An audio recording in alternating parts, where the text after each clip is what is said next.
Hello and welcome to the RT Development Podcast. I am your host, Matt Rosnall, and I'm excited for today's guest.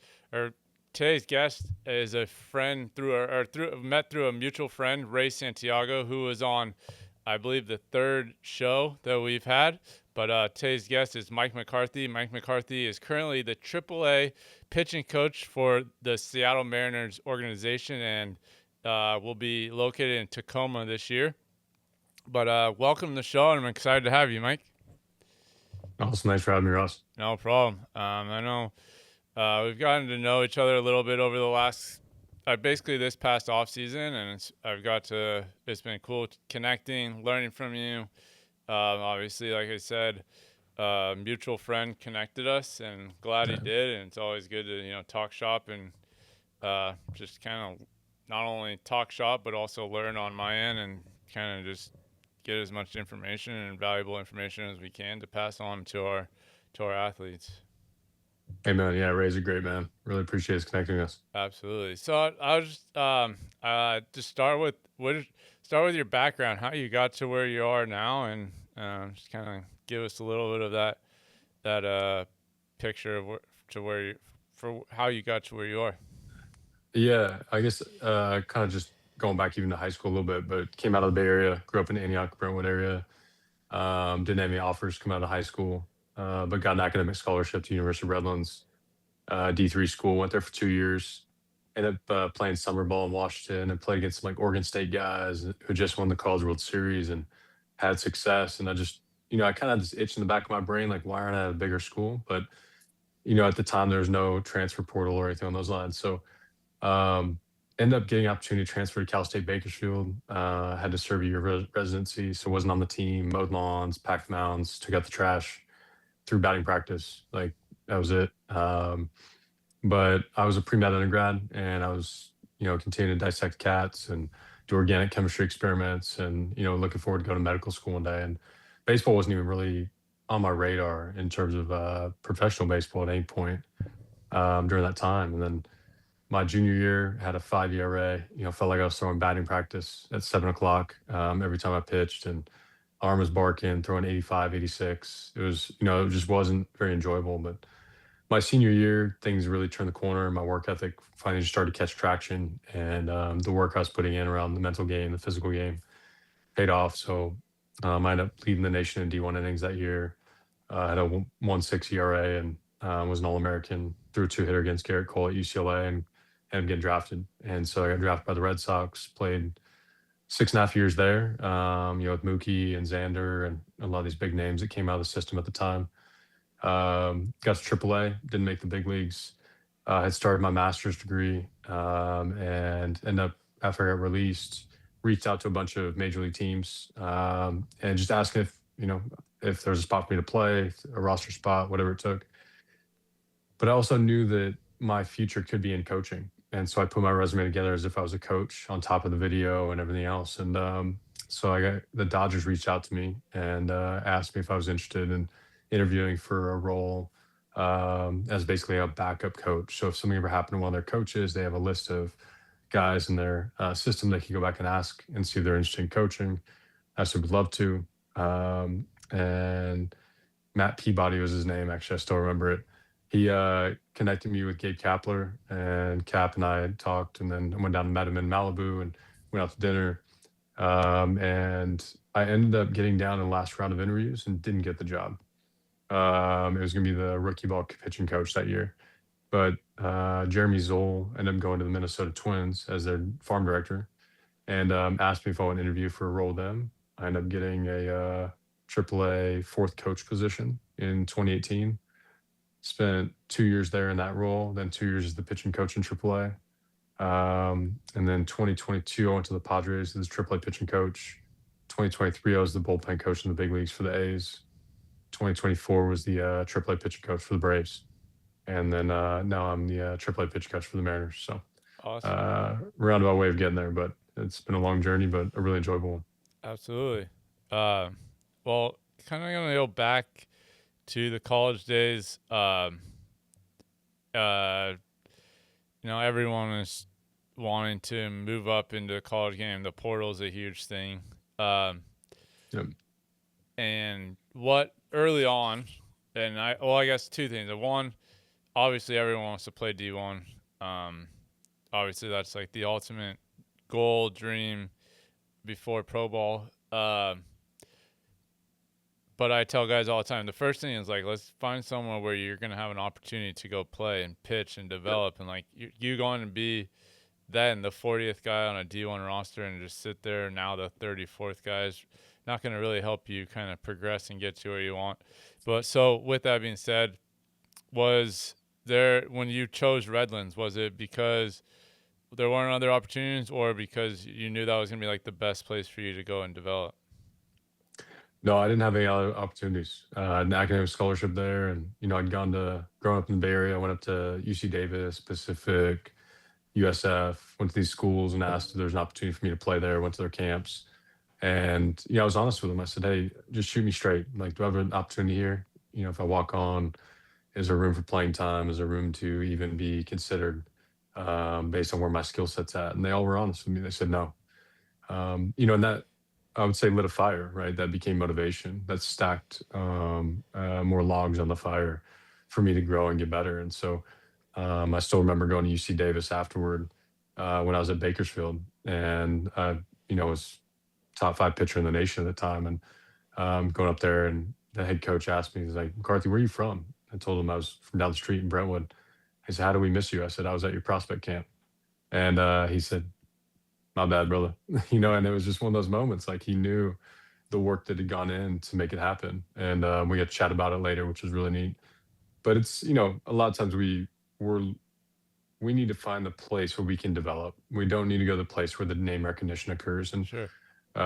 sometimes that is being the 40th guy on a D1 roster. You're like, this place develops arms and people, and that's where I want to go. But a lot of times, and this is stealing from a Malcolm Gladwell book, David and Goliath, but sometimes being a medium-sized fish in a medium-sized pond is a really good thing. Being the small fish in a big pond can be really, really challenging. And so I wasn't prepared to be a small fish in a big pond. I need to go to a medium-sized pond and learn how to swim better. And end up being a massive blessing in my life. And ended up being the difference for me.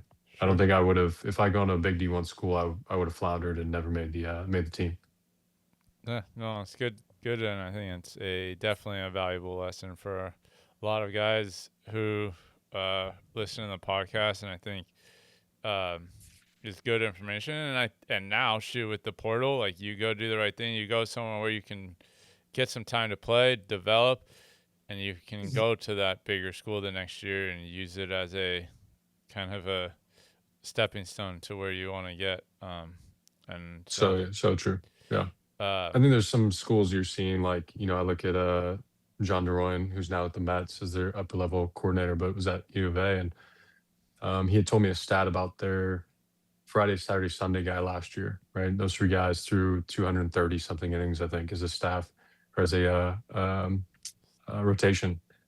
And the year before that, they'd thrown a combined, I think, 19 innings between the three of them. yeah, And so the opportunity for them to develop in the background, even though they weren't getting playing time consistently, is important because they went to a school where they could. U of A's become a big name sure, school and has for a while, but finding the place where you are close enough to being good enough, but also will get the information and get better at the same time. And that's a really important piece that a lot of times we struggle with is it's chasing name recognition. It's wanting to have the big splash, the signing day.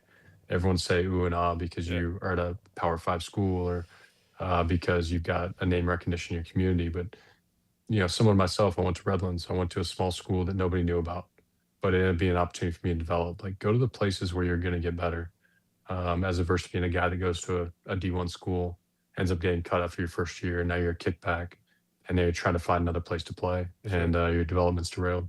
absolutely. Uh, so kind of like moving on to the next step. Uh, I mean, what was your experience in I was gonna say rookie ball, but the minor leagues? What did you learn about yourself? Kind of one thing we know with just the minor leagues in general. And you're on your own. You're out there. Sure, you have the coaches, but it's the Mm, first time really out there on your own, having to learn how to yeah. like create standards and routines and just how did you go about that? And I only ask you this because you're big on the mental game and the mental approach and Mhm. having that stuff. Like, did anything towards your mental game and the things that you teach now start when you were in your minor league days? Yeah, I would say that where that really took off was that it was at Bakersfield. So Bill Kernan was my head coach there. He had coached with Augie Garrido at Fullerton, Sure. and worked with Ken Ravizza in that group. And so, ironically, Brian Kane came out of Ravizza's program, and that was a huge part of it as well. So, and now I work for Brian Kane as a consultant. But it really started there. And when I got to pro ball, um, one of the things that I did really well was that I had a strong understanding of who I was. I had self actualized into being a guy that was willing to put his best self on the mound every single day, but also everything I did, the way I stretched, the way that I lifted, the way that I played catch, like everything I did every day was about pride in who I was and being the very best version of myself I can be. And I think in pro ball, that really helped me a lot and gave me like a North Star of where to go. I knew who I was and the direction I was heading in. The challenge I ran into was that I had didn't have the underlying knowledge of how to get better. The information I know now around biomechanics, kinematics, ground force, etc. I had no clue back then. So um, I ran into a place where I had the grit, determination, and self-actualization, but I didn't have the underlying knowledge of the skill set that I needed to have to be the very best version of myself. It still got me to AAA, but it wasn't good enough to push me into the big leagues to give me a 2 or 3 year career up there. That um, in full transparency, I had the mental game for it. I had the heart and resiliency for it, but I didn't have the physical ability. And so I'd maximize the talent I developed with the time that I had in college and pro ball. And what that taught me a lot of was that the mental game is incredibly important. The physical game is incredibly important. The emotional game is mentally very important. You can't be a big leaguer really without all of three of those in place. And then you have the supporting things around like diet, nutrition, sleep, etc. Those pieces are really, really important, but your big pillars are the mental, physical, and emotional components of who you are and how you self actualize. And if you're working on one area, if you're just working on biomechanics and movement patterns and efficiency, that's great. But if you don't have the mental game in place or the emotional components of self actualization, it doesn't matter. It's just not enough to get you over that hump. So you really have to be working in all three areas. And that's something I didn't do in my minor league career for sure. Sure. No, I think that's really well said. I mean, we see kids here every day. It's like they have the skills, they have the actual skill set, but they don't have the mental game. They don't, and that ability to combine that mental game with that skill set is so valuable, and that's definitely a big piece between our big leaguers that are here versus even our minor Mhm. leaguers. Is the ability for them, and I just talked about this on our last podcast. Not even just like the mental approach of being able to, um, the big leaguers. They let's say they in a bullpen they throw a pitch that they don't like. It's like, okay, I didn't like that. How can I make the correction? What do I need to do to execute it the way I want to this next pitch? Versus, and that's not all minor leaguers, and this is just an easy way to kind of like justify it. But like minor leaguers, like they threw that pitch and now they're dwelling on that pitch, so now they can't make the correction to fix it for the next pitch, and so on and so Mhm. forth. And I would say I definitely see that more with the high school and the college guys. It's like one pitch now ruins the next 10 pitches versus having that Mhm. mental like strength and ability to use it as like, what do I need to do to, yeah, they're not happy with the pitch that they didn't execute, but it's using it as, okay, I want to learn from it, fix it so I can execute it the next one. Amen. Yeah, I think one of the things I see a lot of, to your point about that, and obviously you guys have guys in house, major leagues, minor leagues, college, et cetera. And the best athletes I know, it doesn't matter the sport, it doesn't matter the discipline.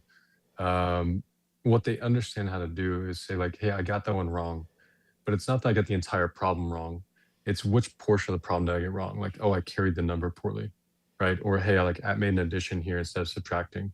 They understand where within the problem they got a piece of it wrong. And so we might throw a pitch that we don't hit the location we're looking for. And we like throw the entire pitch out. We're like, oh, bad pitch. But I ask players to identify like what was bad about it? Is it location? Was it movement? Was it intent? Was it visualization? Like what's the piece that went wrong? And so we call those our test corrections. We're always going through our test corrections. And these are the same thing we do with if you're a police officer or you're in the military, you have after action reports. We're always looking at like what is it that we got right and what did we get wrong. And so we want to do that on the micro scale and the macro. So we might do that for an entire outing. But guys in their bullpens, pitch to pitch, understand how to make their short, quick adjustments. They take the last pitch. That failure is feedback approach. Hey, I didn't hit the spot I wanted to. Cool. I'm going to keep everything the same, but I'm going to drive this pitch right through the catcher's mask instead of, focusing on down and away. Yeah. Or, hey, I was too broad in my targeting. And we talk about this a lot with our players right now, is we're trying to throw a strike. And that sounds great. I think throwing strikes is huge, right? Sure. We can't punch anybody out if we're not in two strike counts. But if we're aiming at a broad target, we miss a broad target. And so that miss tends to be massive. But we're aiming at small spots. The catcher's chest protector is a great target. It's got these huge grids on it, little nooks and crannies that we can aim for, little chunks, little 2x2 squares and Nike signs, etc. So we really try to bear down what is the specific target you're going for, and does that help us play into our miss? And one of the most valuable things I've noticed with our guys is that consciousness is king. Sure. And we're just trying to bring more consciousness to the moment. And then also making sure that we're not throwing the entire pitch out. We're just identifying which portion of the pitch we struggled with. Absolutely. This made a world of difference. Yeah. No, absolutely. And I think I know from talking with you and just getting to know you, like you're big on the holistic approach, and a lot of what we do here is the strength side. And I know you have a piece now. Like, how do you integrate the strength side and the skill side, the throwing side, and kind of marry them together? Yeah, it's a great question. And just the conversations I've had have been really beneficial to that, and seeing like how you guys build that pipeline. One of the things that we really try to focus on, or that I really try to focus on within my own company, and then in working with an organization, is we want everything we do to start with the specificity of what we're going to get to at the end. And so when a player's going to throw a pitch, that focus is 100% on the pitch. It's not on our movement patterns. It's not on the shape of the pitch necessarily. It's not on the underlying pieces of visualization. All of those have been primed earlier in the process. So everything from the time we start stretching our body, or we do our tissue prep, our postural prep, our dynamic movements, our med balls, our plyos, et cetera, it's all moving toward what we're going to do on the mound. And we try to groove that pipeline over and over and over to build biomechanical efficiency. So when we look at this, we're going to integrate pieces of like a staggered stance deadlift, or we're going to do a javelin med ball, or whatever it may be that we're looking to target with the player that is their biggest efficiency. Those pieces are all little motor patterns inside the body and feels that they're going to stitch together in small chunks and bring into one piece to then start to move forward toward what they're going to do when they throw the ball. All too often we see stretch patterns, activation, dynamic movements, etc., aren't leading to the player moving their best version of them, but instead appeasing maybe a strength coach or appeasing a specific motor pattern that is based on a pre-made template of what the delivery should look like versus what does that player do well. And are we pushing them into positions to help that motor pattern, or are we pushing them into a slight counterbalance to offset some extreme patterns they may have that make them really good? We don't quite want them to get to their end range or too far outside of off the rails. All of that leads to this like efficiency of patterning. And so that consciousness, they feel and see and are becoming self-actualized in every moment. When they stretch, they know this is part of my delivery. When they feel that posterior expansion, internal rotation of the hip, they know that's their block. They're seeing themselves drive a pitch. So we're constantly knifing in visualization with all of their motor patterns, leading up to plyos, leading up to catch play, leading up to bullpens, and then leading up to a game. And we're constantly layering those pieces on. With all their post-throw recovery, with all their weightlifting, et cetera, is the same pattern. So if we're seeing a really quad dominant player that is struggling in the next plane, so third to first, and getting very rotational or early right hip extension, and we're starting to see them fly off or early open, we're going to try to drive maybe some more posterior dominant motor patterns. So we might put them into like a rear box squat.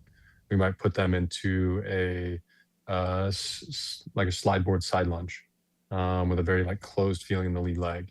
Those patterns are going to help drive the same strength conditioning components, but shift the motor control of the body to the posterior anterior side of it. And now we're feeding the delivery throughout that process. And we've just had a ton of success with that. Knock on wood, but like I've had 9 years of coaching professional players, and we've never had a Tommy John. And I think part of that is because of the biomechanical efficiency we have, the workload management, and then the deep emphasis on like, are we feeding the best version of the player that we can, or are we feeding a version of the player that is based on my mental model as the player's best version of them?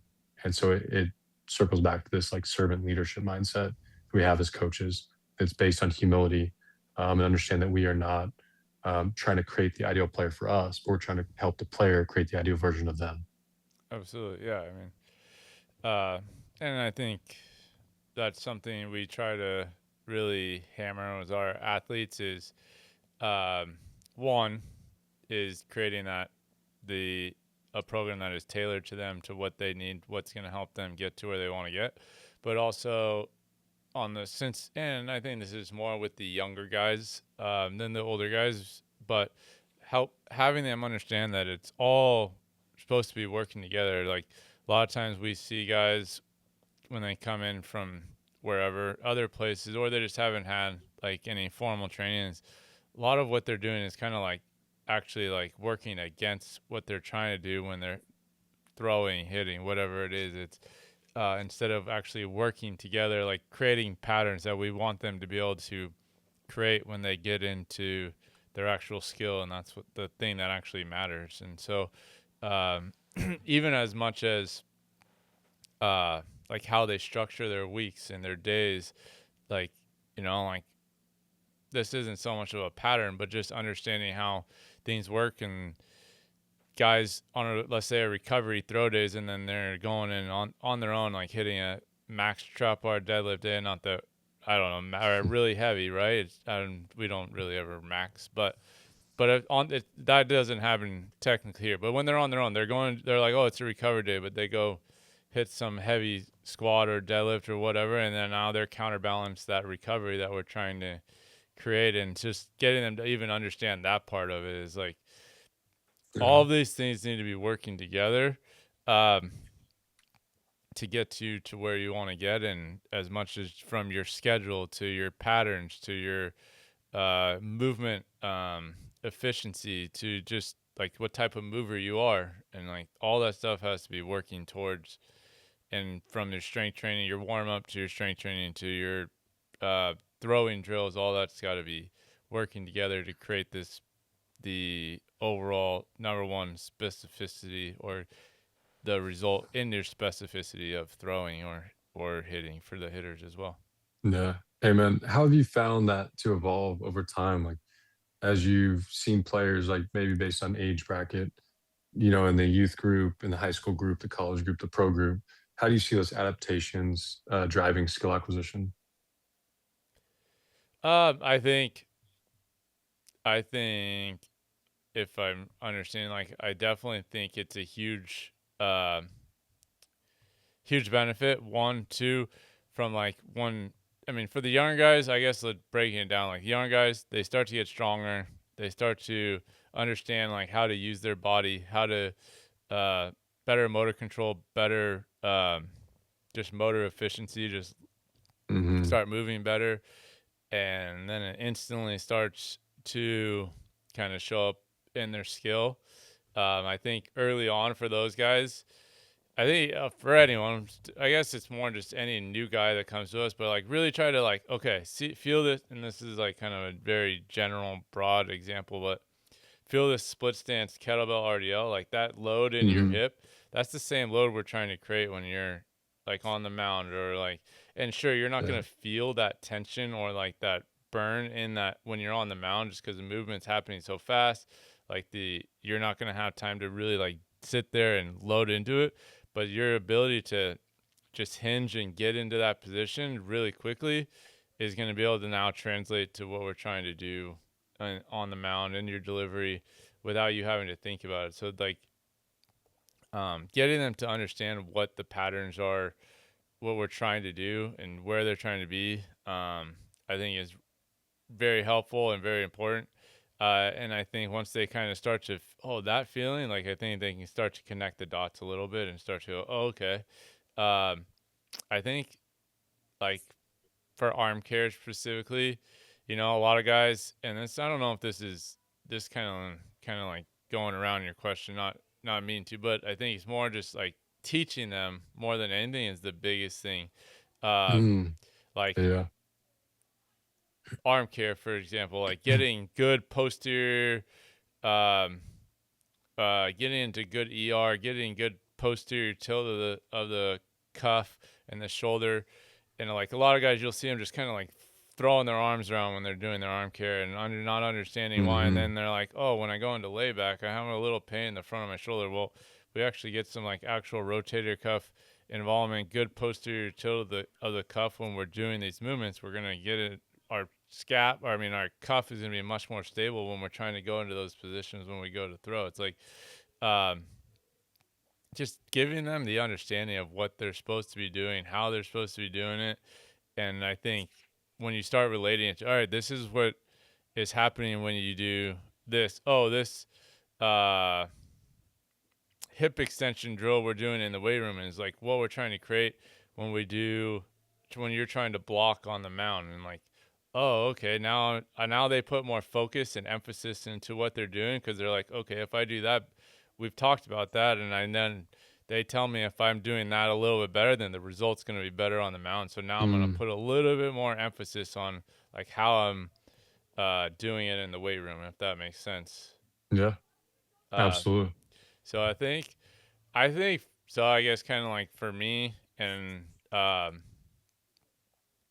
where I feel like I've seen the biggest results is getting guys to understand why they're doing what they're trying to feel and trying to connect the two. Because at the end of the day, regardless of what they know or what they hear, like they want to.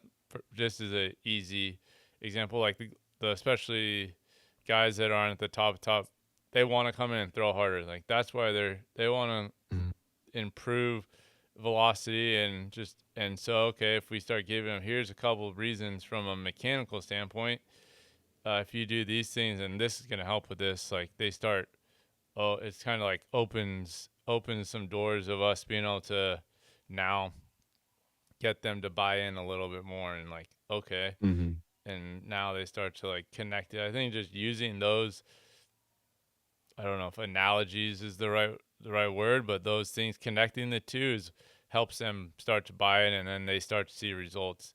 And then from there, with the older guys, it might get a little. That's where we have to really get like more picky, or it's a lot finer, the things that you need to Mm, to figure yeah. out with the older guys, right? It's usually like this one or two real small things that's gonna make the actual big difference, and it's finding out those small little things to help make that one jump, because 1% jump for them is way different than a high schooler's, Yeah. so yeah, Hey, man. Yeah, it's kind of a reverse inverse curve, right? Like when we think about in terms of work based on returns, like there's a lot of early gains you can make when you're younger, right? for Just sure. by better weightlifting programs, med balls, being athletic, going out and like just being outside and playing with your friends and learning how to move your body, motor control, etc. And as you start to get better, every mile an hour just takes so much more work to Sure. get there. And so you have to be willing to spend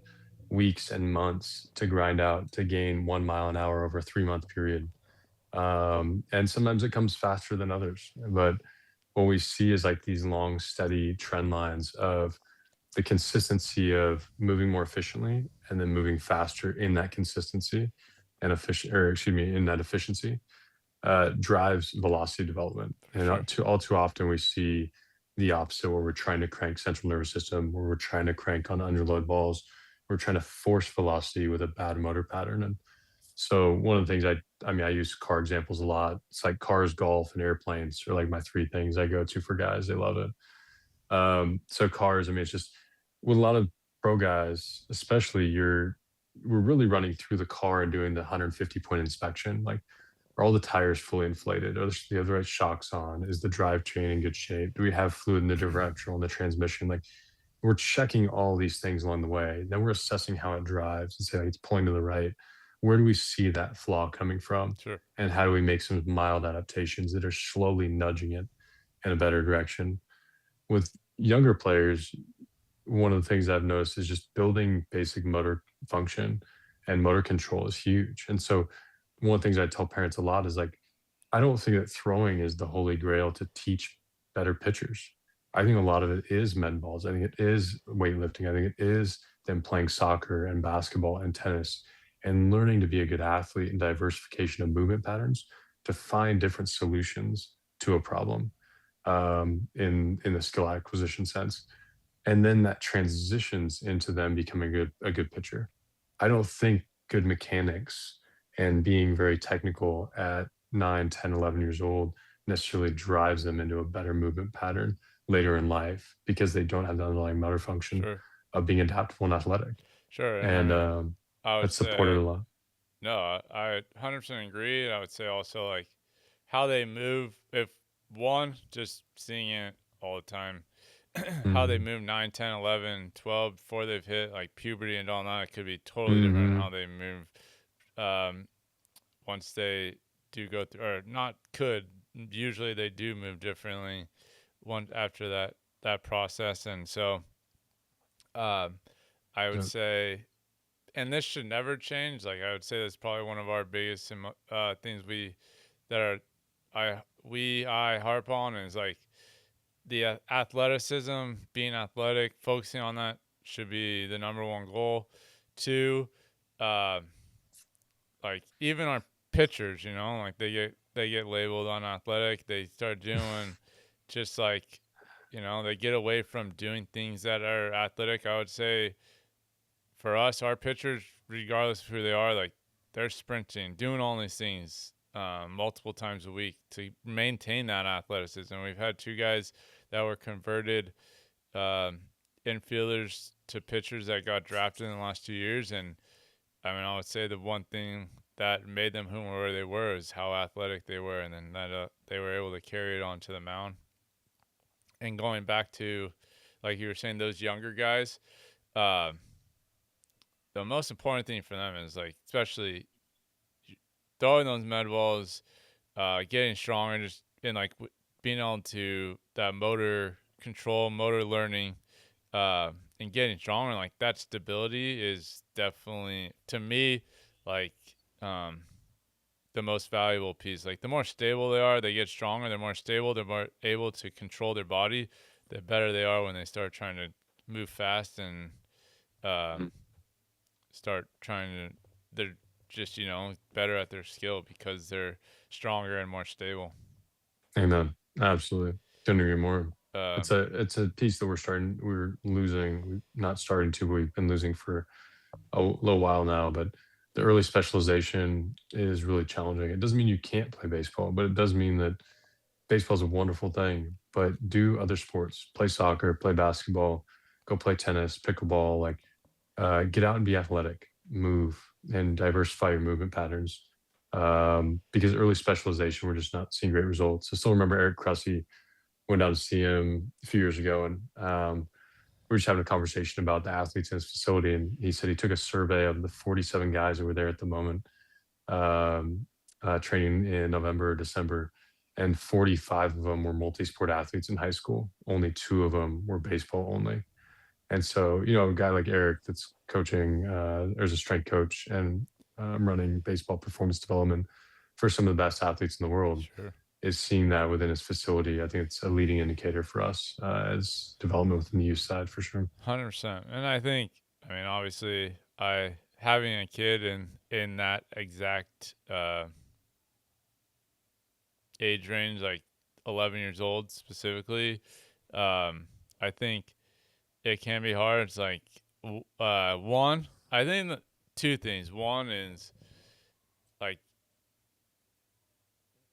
like my kid, he'll be like, "Hey, can we go play catch?" And I shut him down for like a couple like I don't think it was like 8 weeks. I said we're not gonna touch baseball, and like telling him like, "Hey, we can't play catch." Kind of it does suck. It's like figuring out Yeah. that in between. The other one is, um, and yeah, like when he wants to play catch, and like I think being not being able to like let him play catch, that part does suck. But also, I think this is where more from a just general. I think what happens is these kids get so worried, or kids slash parents get worried that their kids gonna get left behind because they Hmm. see, and I will say, um,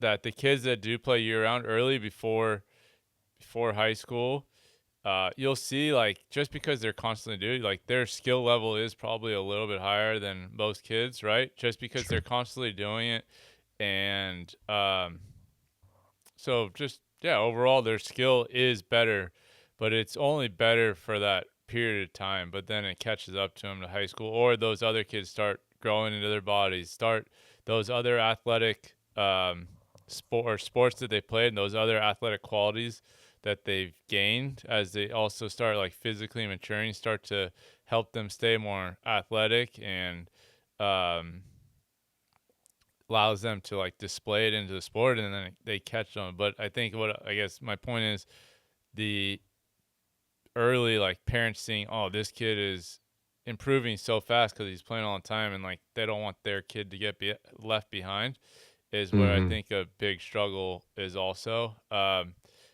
And I mean, yeah, for our like my kid plays football, he plays soccer. We Hmm. made him stop playing for 3 months, or well, no competitive games for like 5 months, but no baseball throwing for like it was probably September to like the end of November. So about it was like 10, 11 Hmm. weeks. So, um, but I guess my point is I think the parents, kids feeling like their kids gonna get left behind, and like understanding playing the long game here and understanding if they do those other things, in the end, they're actually gonna catch them, and those other athletic qualities are gonna help them actually take that next step and help them take it farther than that early success. Yeah. Hey, man. I think one of the things we're seeing too is, um, it may not be, you can throw year round, but it doesn't need to be a baseball. For Maybe sure. go play football and catch with your dad, 3 times a week. Maybe you end up throwing like, uh, some pickup baseball, just randomly with some buddies, and you're just playing catch or, throwing batting practice to each other once a week or twice a week. It's the intensity of the throwing Sure. and the grooving of a single motor pattern over and over again, and the constant tension of games. I mean, the workload, the craziness that we see within youth sports around, um, guys that we would never allow to go back to back in professional baseball, and yet a 12-year-old or a 9-year-old is going back to back. I 100%. had a player reach out to me, or his mom did, and said, "Hey, um, uh, my son, like he threw 90 pitches yesterday. Can he pitch tomorrow?" And I said, "Absolutely not. Like he barely should pick up a baseball today, if he does at all." He said, "Well, he's gonna play first base." I was like, "Cool. I'd be very careful and just be easy ground balls, but like minimize throwing as much as you can. But he shouldn't pitch the rest of the weekend." And she was like, "Okay, that's interesting because the coach said that he should be ready to go Sunday." And I said, with all due respect, we would never do that to a professional baseball player, not even in the big Yeah. leagues. I mean, outside of a Yamamoto situation, I Sure. guess changes that a little bit, but you're competing in Game 7 of the World Series. Right. Yeah, that's And not that's the one happening in time we're any willing to other. push those Yeah. limits. But that shouldn't be happening when you're 9 or 12. And, the best athletes I know, the best players I know, they didn't they didn't win their 12-year-old championship, Sure. weekend tournament. What they did was they got really good development and they understood we're playing the long game. We're not playing the short game. And it's really hard to do, but also so, so important. 100%. Yeah, I mean, I think that is so. We talked about it before we came on air. If we had a team, and it's not a route that we've gone. I mean, we have a team, but it's because my kid's on the team, and like those are some of the rules. We don't pitch back to back days. They're on a pitch limit. They're not. They don't pitch back to back days. If you catch on that day, you're not pitching that day. Um, Nice. and like we have all these rules, and the rule was, we're not pitching back to back days, and uh, it was two in the championship. The day before, the kid only threw 9 pitches, and like the dads and they came up like he could pitch today, um, and I was like, no, and we're gonna stick to what we planned. I know it was only 9 pitches, but I think just like point being, and I've had other people ask like, how do you just stick to that? How do you not have catchers and pitch on the same day? And it's like you just have to you set it, and it is what it is, and you deal with the result after. I mean, um, I have no and it's not that we're not competitive or we want to go out there and lose. There's just there's other things that are the development is one is develop. Oh, sorry, the health is number one, development Hmm. is two, and I want to develop them and make them the best ball players that we can, and that's gonna help them win versus me throwing my ace 3 times in a weekend to win to win a fake ring. Hmm.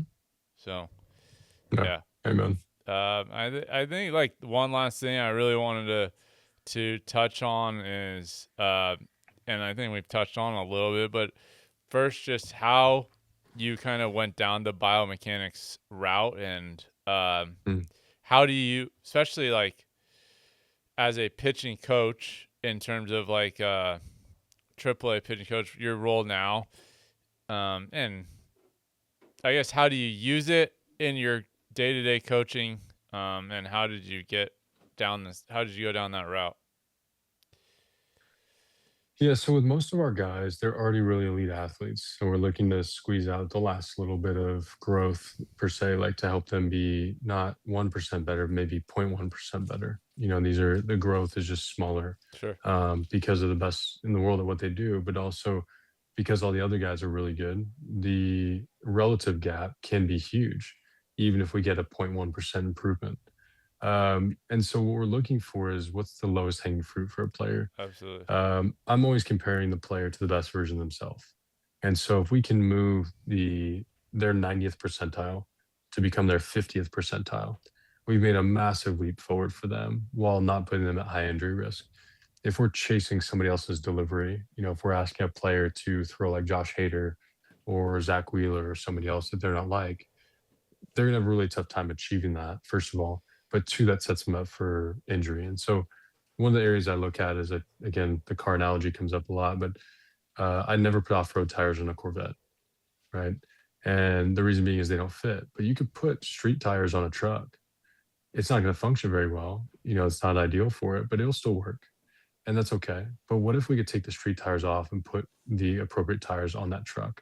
It's going to perform way better. But most importantly, put the tires on there that are appropriate for the work it's going to do. So if it needs to do some light off-roading, it works at a construction site, we might have more all-terrain tires. If it's going to be driving down the road mainly, then maybe they're more radial-based tires because they're hauling something, horses or whatever it might be. Each player is built on underlying pieces of hardware and software that they've developed. So we're looking to pursue the best version of them. We're also looking at like what's the underlying infrastructure of the body. So things like infrasternal angles, pelvic orientation, motor preferences in general. Although I think motor preferences are driven a lot more by weightlifting and where we put 315 pounds, not so much an innate natural movement as we've marketed it. Then we look at ground force, biomech, and kinematics. And those are the three areas that I anchor to is like what's going on in those three departments. And that's where I want to understand where is the player losing efficiency. I'm not chasing somebody else's delivery. I'm not chasing what the computer model says he should have based on another 100 guys. I'm looking at like what are the key pieces in the dynamic system of how those three departments of the body are moving, and then how that plays into the best version of him that we've seen in the past. And then we're looking at time of year. Is this October, November, December? Is this January, February? Is it June, July, August? Wherever it may be. There's tons of different times of the year, and so we're really trying to drive adaptations early through weightlifting and med balls, some basic plyos. But we really aren't delivery focused in the fall and winter. We're really not focused on are they throwing strikes or not. We're really not focused on pitch shape as much or focus on like how are the motor patterns going to lead to a better delivery. And so a lot of this stuff is basically just stolen from golf, right? Like golf, if I set up in the tee box and I take a swing and I put the ball in the woods on a hard slice, the instructor is not going to yell at me like, "Hey, get the ball in the hole, like hit it in the fairway. Why aren't you hitting in the fairway?"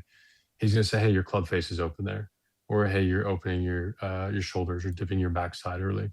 he's going to give me some basic internal cue to then transfer to an external cue of performance. And so we try to do the same thing within biomech, right? We're looking at like how the body moves its best, where are we bleeding energy or efficiency, and then how do we bring that back into the performance in the long run. So most of the time, what we see is within baseball, it's a like results driven approach as opposed to process driven. And Sure. this is a great segue to a certain extent of like how the body and the mind work together. But I drive process over outcome every day in everything that I do. I don't care about the results, as crazy as that sounds. I care about the process because the process leads to results. The results do not indicate a good process. But if we have a good process leading to whatever result may be, and we refine that process to make it the best version of itself, the results will take care of themselves. The same with biomech. It's a mental performance, it's a strategic, and it's a physical performance. So long-winded way of saying like I really anchor to how are we interacting with the ground, what's the structure of our body, and then how are we transferring that energy. And those are the three main pieces of ground force, biomech, kinematics. No, absolutely. I think um, it's a couple different questions I have, but I guess I'll start with the ground force. I think what and something we talk about a lot with is like everything starts kind of. I mean, it does start in the middle, right? It starts with the pelvis, but the ground, like your ability to where you are in the ground, is going to dictate down the everything down the delivery. And what I mean is like, the way we talk to our guys, it's like dominoes. If you don't start in the right, if something's not right from the get go, don't expect something Hmm. down the line to be where you want it to be. And so, um, how you position yourself in the ground, how you increase that ground contact as you start to move into front foot strike, those like little things. Where's your posture? Um, are all so important. I guess so. With that, and my question is, how do you go about getting athletes to increase ground force? Where and like, do you start with stuff with the feet? Is it more of just like a postural thing? Kind of what's your process or Mm. Yeah. Well, the biggest area that I'm going to anchor to is like, how are we using the ground? sure, The production of more force isn't always indicative of improved velocity. sure, It can help with velocity, but there's a great quote in Peter Tia's book Outlive, and he or a story that he tells, but he drove a 460 horsepower car that he owns around this racetrack, and he thought, man, like he's flying around the racetrack, and it's amazing. And so this guy offered to him to drive his 165 horsepower track car, and so he gets in this. It's an old BMW 3 Series, and he gets in it and he drives 3 seconds faster around the track, and he's blown away at how what this comes down to is a power to weight ratio. Now, we need enough power, right? We can't drive a 50 horsepower car fast enough. But once we get across a certain line of power, we're able to generate enough to go fast and to handle well. The same with the body. And so, how do we transfer your energy the best? What do we look at? Are we bleeding energy through like the X plane? Is the biggest struggle for most players. So we tend to see a natural deviation in that third to first, most often through the anterior side of the body. So player picks up early right hip extension. We drift across our body. As we start to rotate, we go into early back extension. We lose shoulder hip sure, separation. We end up bleeding then back toward first base, flying off. We lose command. We also lose velocity. So we look at most guys, and if you look at almost every big leaguer and how they use the ground, you're going to see really clean XY transfer, or excuse me, ZY transfer toward home plate. And what ends up happening is we minimize X plane movements, especially once we come out of peak knee lift, as much energy transferred toward home as possible. We're going to use Z force in the ground. We're going to transfer it into Y force, and then we're going to use the ground in the lead leg as well to create ZY transfer to then create rotational speed to drive centrifugal force through the ball and toward home plate. So we're constantly looking at how do we maximize that through efficiency of transfer, and then how do we create a narrow impulse if we're generating like long slow movements that require like lots of knee flexion, we may be generating we're reducing peak force that we're generating in general. And so it's how do we generate the force using gravity and then transfer it toward home plate as much as possible. And the easy analogy I give guys is like think about just a water slide, right? You're going down a water slide. We want to use gravity early to go down, and then we're going to try to transfer that energy toward home. And that's going to shoot us out. We're going to create tons of G forces. That G force is essentially us fighting the rotational components to drive toward home. And that's, yeah, easiest analogy without diving too far into the weeds. But Sure. that's how No. we oftentimes think of ground force. Yeah. No, that makes sense. And we use, to be honest, we use a slide analogy as well with some of our guys. Uh, and I think that like the ability to gain to cut from peak lift and that peak leg lift and that momentum down the mountain is so important.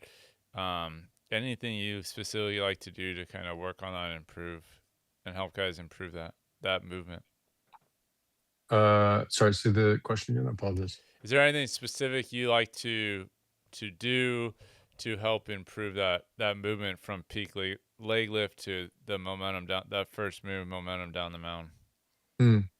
Yeah, I mean, you see some really, I think, valuable drills in terms of, like a Kikuchi drill, things of that nature that can be valuable. I do like wall drivers as well. And so one of the things we'll do is just have a guy post up, hand is on the Yeah, wall. We like to internally rotate the lead arm or glove arm.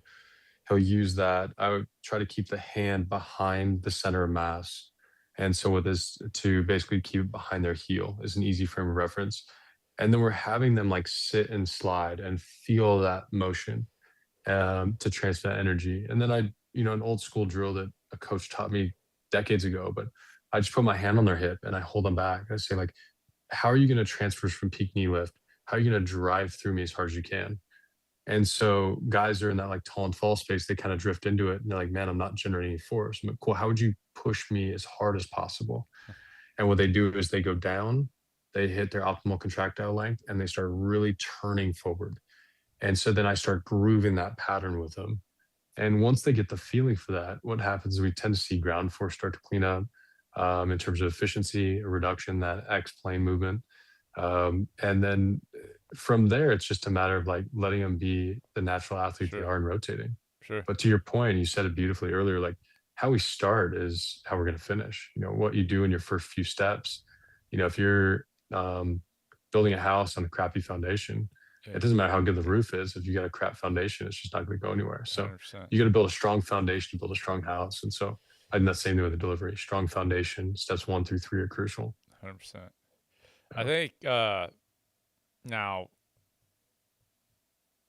two things. One, like when guys hear like biomechanics and things like that, they think it's like the nerdy go out into the Yeah. weeds, right? And biomechanics Yeah. just in general is just movement. It's how the body moves. Yeah. So without overthinking it. But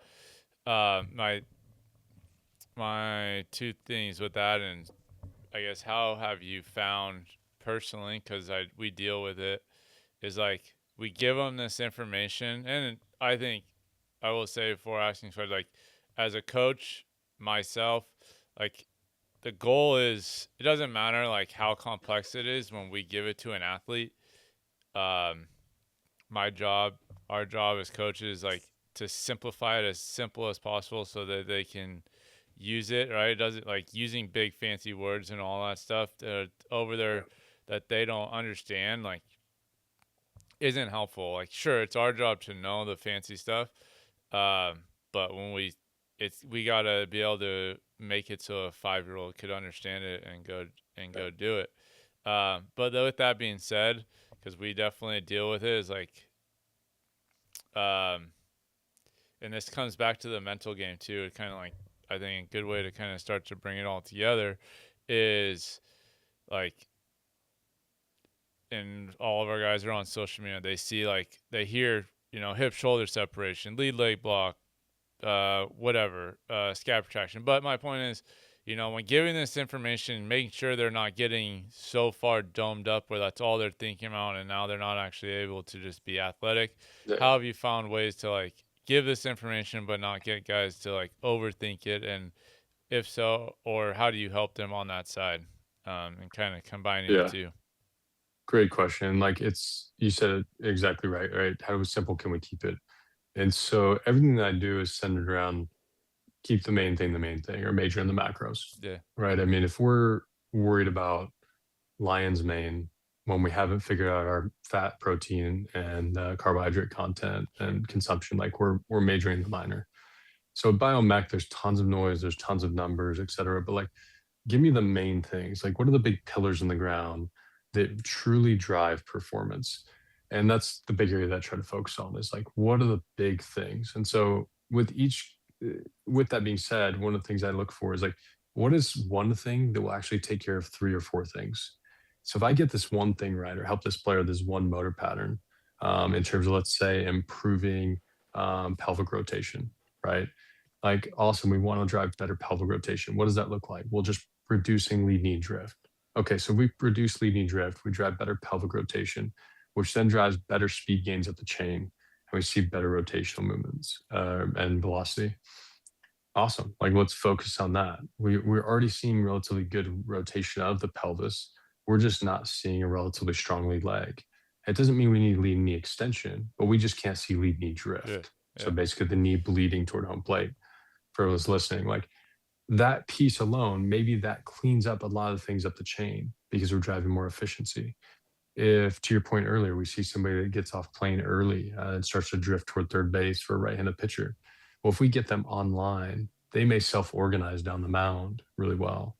So it's, what is the one thing that we can do really, really well? So sometimes it's as simple as just telling them, like, hey, I want you to draw a line on the mound toward home plate in the dirt, or we put a piece of white tape down the middle and have them have that feeling just of awareness of where they're throwing from.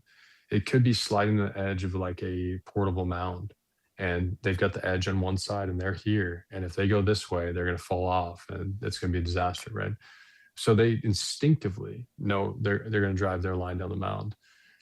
There's tons of ways to teach it, but what is the easiest and simplest way to drive the largest amount of productive change that will benefit them in the long run and get the most downstream positive effects? And that's the area that we try to focus on. Is like, if we can do that, we really have accomplished a lot with very little adjustment, especially in consciousness. And it keeps the player freed up. So we reduce the amount of internal cueing. We do a handful of motor pattern adjustments, and then boom, they just take care of being a good athlete. Sure. And that's where we find the best results, is that we're not internally cueing the player to get them into perfect positions with their arms and legs. We're saying, what's the main thing that would help them do that and self-organize? Absolutely. Uh, yeah. No, I think that's a great way to kind of start to close it out here. You've been awesome. We're coming up on like I think an hour, so really appreciate you all the time. I think it's really been awesome. I think definitely a lot of valuable stuff that not only the players but parents listening can and coaches can take and use. I think in the end it comes down, I think, development, learning how to move the body the right way. Start at a young age, start learning good basic, get that foundation early, prioritize athleticism and development, and I think Yeah. long term you're going to set yourself up for a lot better, be in a lot better position. So uh, Amen. every athlete, every guest we have on, we wrap it up with a lightning round. So I'm just going to end it with a couple quick questions, and then we'll get you out of here. Awesome. Bring it. Let's do Uh, it. what is one thing you wish that you once one thing you know now that you wish you had known when you were in high school? Who you are as a person is far more important than who you are as an athlete. What is what is one thing you, no matter who, what is one thing that you think an athlete could uh spend more time on? Like, where do you see athletes, where one thing that athletes could spend more time on? Serving others on the field and off the field. Absolutely. What's one book that you think would be an athlete should read that could help them in their development? Hmm. Uh, Admiral McRaven's Make Your Bed. I like it. Well, I really appreciate you coming on. I thank you for your time. Man, I definitely think, because I honestly only got through about half of the actual questions that I had. And I think we could do a whole other podcast. But Yeah. I think honestly, coming for me personally, like us kind of going or just like talking deeper into one topic or two topics is better anyway. So I think it was cool to dig deep into some of that stuff, and definitely had a lot of fun on it on today's show. Uh, so thank you. And if there's anywhere where people can get a hold of you, where could that be? Yeah, Instagram is probably the easiest one. McCarthy Performance Consulting is my company, and post occasionally on there, but not as good as that probably should be. So you do a great job with your social media and continue to put better content out than I do. So Uh, uh, and then big shout out to Ray Santiago for putting us in touch, and just Absolutely. really grateful for the relationship that he's built. I know that he has with you and your facility, but also that I've gotten to build with him as well. Absolutely, yeah. Thank you to Ray. Yeah, he got this all set up. So, well, thank you. Yeah, good luck this year, and uh, appreciate you coming on. If you want to find us, you can find us at rossistraining.com, Instagram, Rossi's Training as well. Send us a DM if you have any questions. Until the next one, thanks for listening. Bye.